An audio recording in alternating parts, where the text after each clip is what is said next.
네, 안녕하십니까. 크로스의 자산운용의 김태웅 대표입니다. 어, 이번에는 가을 주식시장 전략을 좀 말씀드리려고 합니다.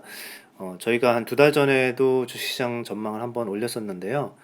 이제 4분기 들어가잖아요. 그래서 이제 4분기에 들어가면은 시장이 그대로 똑같을 거냐, 3분기처럼 재미없을 거냐, 또는 4분기는 다른 변화가 있느냐, 이 부분인데, 시장 결론부터 좀 말씀드릴게요. 시장이 큰 변화는 없을 거는 같아요. 그렇긴 한데 어떤 섹터 간의 변화나 약간의 그래도 주도하는 업종의 변화는 좀 있을 것 같습니다. 그래서 그거를 오늘 이제 중점적으로 좀 말씀을 드리도록 하겠고요.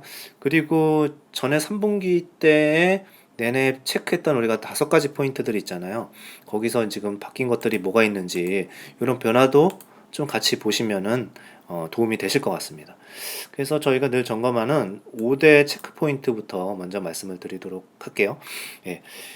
일단은 경기하고 기업 실적이 제일 중요하죠. 그래서 여기부터 말씀을 드리면은, 경기는 뭐 잘 아시는 것처럼 그때도 이제 둔화된다라고 말씀드렸고, 여러 이제 경제 전문가들이 이제 그렇게 말씀하시고 있잖아요. 그래서 지금 3개월째 둔화가 되고 있습니다.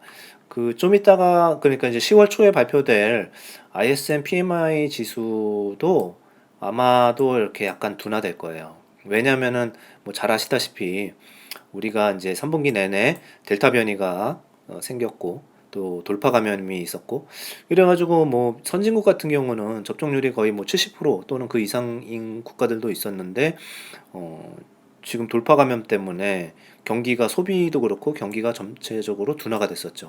네. 그래서 경기는 아직은 둔화는 맞는데 조금 이거를 꼭 나쁘게 볼 건 아닌 것 같아요. 왜 그러냐면은 이런 부분들이 사실 이제 부스트 샷도 맞고 이렇게 되면은 4분기에는 좀 회복이 될 것 같습니다. 그래서 소비라든지 이런 부분들이 3분기에 상당히 이연이 됐거든요. 이 이연된 것들이 결국은 이제 4분기에 좋은 경제 지표나 이런 쪽으로 반영이 될 거다 이렇게 보고 있고 지금 제일 문제가 사실은 물건이 또 많이 모자르잖아요. 저희도 이거 예상 못했던 것들인데 그 아세안에서 다시 락다운이 나올 줄은 몰랐거든요. 작년에는 잠잠하던 아세안 국가들이 뭐 말레이시아, 인도네시아 이런 국가들이 락다운이 나오면서 생산의 공급 차질을 또 일으켰어요. 이렇기 때문에 여러 가지 이제 문제들이 있었던 거죠. 예.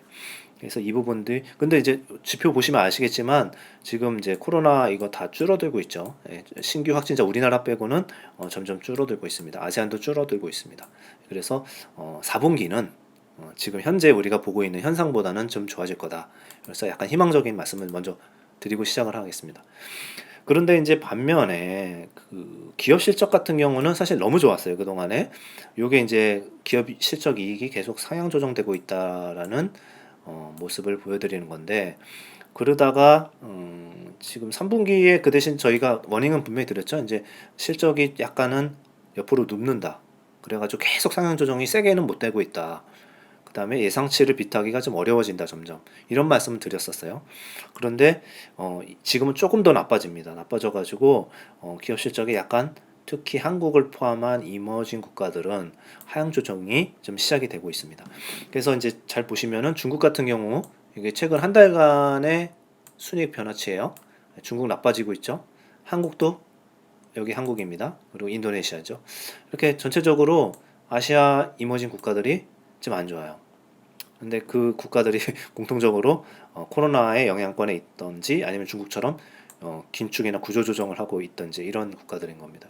그래서 기업 실적은 저번보다는 저희가 하향 조정을 시켰습니다. 그래서 경제 지표는 좋은데 기업 실적은 좀 많이 아쉽다. 이렇게 보고요.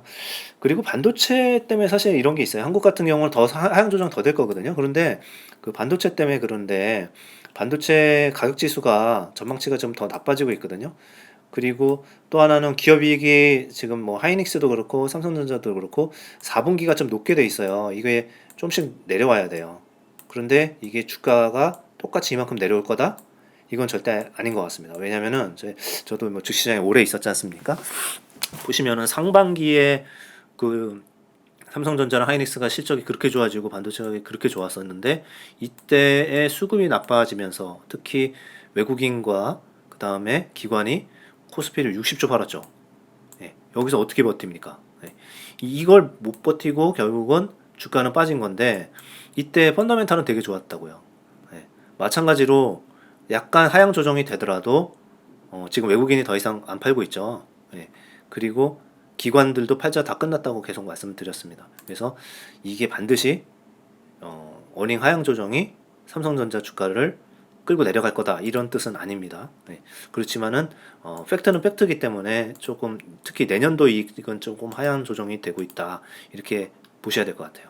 그래서 가장 중요한 두 가지를 먼저 말씀드렸는데 뭐 좋은 것도 있고 나쁜 것도 있다 이렇게 정도 정리하시면 될 것 같습니다. 이제 지금은 오히려 이제 유동성이나 이런 것들이 더 좀 중요해졌죠. 그래가지고 유동성은 양호했다가 소폭 둔화된다 이렇게 이제 저희가 의견을 4분기는 다시 이렇게 내고 있는데 그 근거는 다음과 같습니다. 첫 번째는 얼마 전에 FOMC에서 점도표도 발표를 했고 금리 인상 가능성이 조금 땡겨졌죠.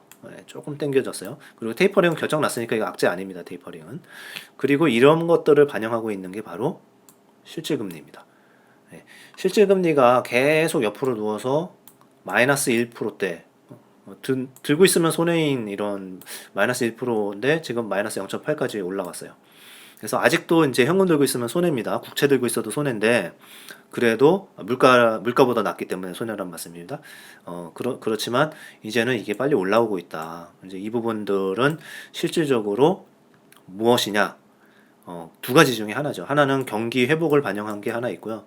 두 번째는 유동성이 축소되거나 좀 더 시장이 타이트해진다 이런 부분이 있을 겁니다. 그래서 지금은 이러한 페드의 스탠스 그리고 사실 페드가 그 금리 인상도 땡기는 것도 좋기 때문에 그런 거죠. 그런 부분으로 이해하시면 됩니다. 그렇게 나쁘게만 해석하실 건 아닙니다.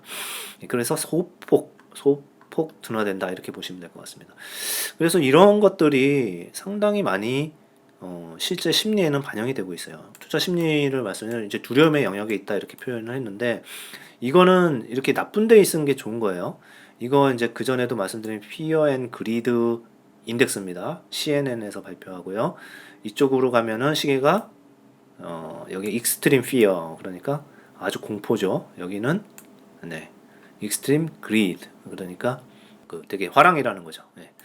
그래서 낙관 지수죠. 근데 지금 되게 안 좋은 쪽에 있습니다. 휘어의 영역이 있고요.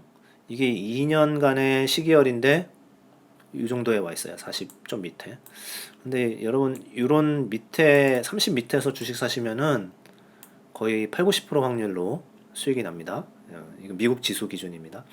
그래서 지금 미국 같은 경우는 풋콜레이쇼 이런 거 보면은 미국도 상당히 주식 비중을 줄여놨거나 하향 베팅하고 있다는 거예요. 풋이 훨씬 많아요. 콜보다 지금 비중이. 그래서 지금은 두려움 그러니까 예를 들어 뭐 중국에 대한 리스크도 반영을 하고 있는 거고요. 경제 지표 둔화된다고는 한 3달 전부터 계속 말씀드렸기 때문에 저희뿐만 아니라 대부분의 이코노미스트들이 경기 둔화 이런 우려들이 상당히 있고 그 다음에 테이퍼링 이런 부분들이 다 이렇게 반영을 해서 포지션이 이미 이렇게 낮아져 있는 거죠. 그러니까 이거는 거꾸로 보셔야 돼요. 그러니까 이게 심리가 두려움에 있다라는 거는 올라갈 확률이 떨어질 확률보다 더 많다는 겁니다. 더 팔 사람이 별로 없는 거죠. 네, 그래서 요거는 긍정적으로 저희가 보고 있어요. 마지막 밸류에이션은 간단하게만 그냥 그 왜 이게 이제 그 과거 10년 평균 수준이고 미국도 그렇게 높진 않아요. 근데 주가는 이때 19년도가 코스피 2100이었거든요. 지금 3100인데도 똑같죠. 네, 밸류에이션. 기업이익이 한 해 동안 100% 늘어서 그래요. 미국도 자 똑같습니다. 미국 주가도 40% 올랐죠. S&P가. 그런데도 똑같습니다. 왜냐하면은 미국도 순이익이 40% 이상 올랐기 때문에 그렇습니다. 결국은 밸류에이션은 과열이 아니기 때문에 논쟁거리가 별로 없습니다. 이 정도로 요약하겠습니다. 그래서 이제 늘 짚어보는 5가지 포인트는 이제 이 정도 말씀드리고 혼조죠, 혼조입니다. 그런데 여기서부터 이제 중요한 말씀을 드리면 뭐냐면 이제 금리가 슬슬 기어 올라오기 시작했다라는 거예요. 그래서 올해 뭐 3, 4, 5월 달에 올라왔던 거랑 또 다른 모습입니다. 그때는 명목금리가 올라갔었고요. 지금은 더 중요한 실질금리가 이제 올라가기 시작하는 겁니다. 그렇기 때문에 실질금리가 올라갔을 때 과거에 어떻게 움직였냐, 업종은 어떤 업종이 더 좋은 수익을 냈느냐, 이게 중요하죠. 보시면은 이게 이제 지난 20년간의 예, 이런 실질금리가 올라갈 때 어떤 리턴을 갖고 왔냐 시장별로, 그리고 스타일별로. 스타일만 볼게요. 스타일만. 시장 헷갈리니까 보면은 그로스가 성장주고요. 밸류가 가치주죠. 경기 민감주죠, 지금은. 네. 이게 더 좋았다. 그냥 이렇게 요약하겠습니다. 이게 이제 미국이거든요. 네. 이머징은 되게 안 좋았죠. 네, 이머징. 그런데 하여튼 요약하면은 가치주가 이렇게 실제금리 올라갈 땐 더 좋았다. 이렇게 보시면 될 것 같습니다. 그래서 좀 뭐 약간 뭐 실질금리 앞으로 뭐 폭등한다 이런 건 아니에요. 그렇지만은 주시하실 필요가 있어요. 이런 변화들은. 그리고 이렇게 됐을 때 섹터 전략도 좀 바뀌어야겠죠. 네, 그래서 지금 요게 저희가 지난 3분기 내내, 그러니까 9월까지의 전략이었고요. 요게 앞으로 이제 4분기의 전략이 될 것 같아요. 그래서 저희가 이제 저번 방송에도 다시 찾아보시면 설명을 해놨는데, 이게 3분기 그때 한 3달 전에 한 전망이에요. 박스권일 것 같다 라고 말씀드렸고, 성장주를 많이 사시라 이렇게 하고, 일부 경기 민감주는 있어야 된다라고 말씀드렸고요. 그때 당시에는 BBIG를 제가 소환해서 이제 계속 말씀드렸던 거죠. 근데 인터넷만 조금 이제 정부의 규제가 나오면서 틀렸고, 이런 것들은 이제 뭐 상당히 많이 올랐고, 그리고 바이오 주식도 SK 바이오사이언스나 삼성 바이오로직스가 되게 많이 아웃퍼폼을 했었고요. 그리고 자동차도 틀렸는데, 이게 이제 3차 변이, 아니, 그러니까 그 델타 변이가 아세안을 락다운 시킬 줄은 몰랐어요. 여기가 그러니까 자동차 반도체가 공급이 안 되는 거죠. 말레이시아 같은 나라에서. 이런 부분은 빼고 나머지는 다 양호했던 것 같습니다. 이제 이랬었는데 전략이 4분기는 어떻게? 음, 똑같이 뭐 주도주 있고 막 뭐 박스권 뚫고 막 고공행진 이거 아니에요. 오히려 이제 박스권에서 저점에서는 좀 안심하고 좀 매수하자 이런 부분이고, 매수할 때 포커스를 성장주도 계속 가져가야 돼요. 그렇지만은 이번에는 조금 더 경기 민감주, 그중에서 낙폭이 컸던 것들을 매수하자. 요게 이제 조금의 변화입니다. 배터리는 끝까지 가져가셔야 됩니다. 끝까지 가져가시는데 내년 후년까지 계속 가져가셔야 되고, 일부 게임 옥석 가리기 이렇게 해야 되고요. 인터넷 뺐는데 사실 뭐 카카오나 네이버나 특히 네이버 같은 경우는 별 영향도 없기 때문에 저희가 봤을 때는 뭐 나쁘지 않습니다. 경기 민감주를 조금 더 강조했죠. 여기서 바이오는 이제 CMO는 이제 끝났습니다. 저희 보기에는 끝났고요. 지금 이제 화학 정유, 그다음에 조선 자동차도 뭐 오른 거 없으니까 실적 안 좋거든요. 실적 안 좋은데 실적 안 좋을 때 사자. 뭐 이렇게 보는 거고, 마지막으로 하나 추가하면 고배당주. 네, 그렇습니다. 여기서 종목장이었는데 종목장을 여기서 살짝 빼봤어요. 왜 그러냐면은 11월부터는 또 대주주 과세 요건 때문에 중소형주들은 이제 제주주가 일단 팔았다 가는 이런 수요도 좀 있을 것 같아서 그렇고요. 지금은 보이는 거는 일단 경기 민감주입니다. 그리고 또 하나는 이러한 성장주는 반드시 같이 가져가야 된다. 그래서 큰 변화는 없지만 섹터에서 소외된 것들을 다시 보는 이러한 4분기가 될 것 같다 라고 말씀드리겠습니다. 그리고 뭐 언제 그러면 랠리가 있을 거냐, 그거 잘 모르겠어요. 근데 한 뭐 12월이나 또는 연초 랠리가 뭐 있으면 있을 건데, 그때 또 봐서 또 방송을 새로 올리든지 하고요. 저희가 또 중간에 저희가 잘못 본 거 있으면은 바로 수정해서 또 올리도록 하겠습니다. 네, 오늘 시청해 주셔서 감사합니다.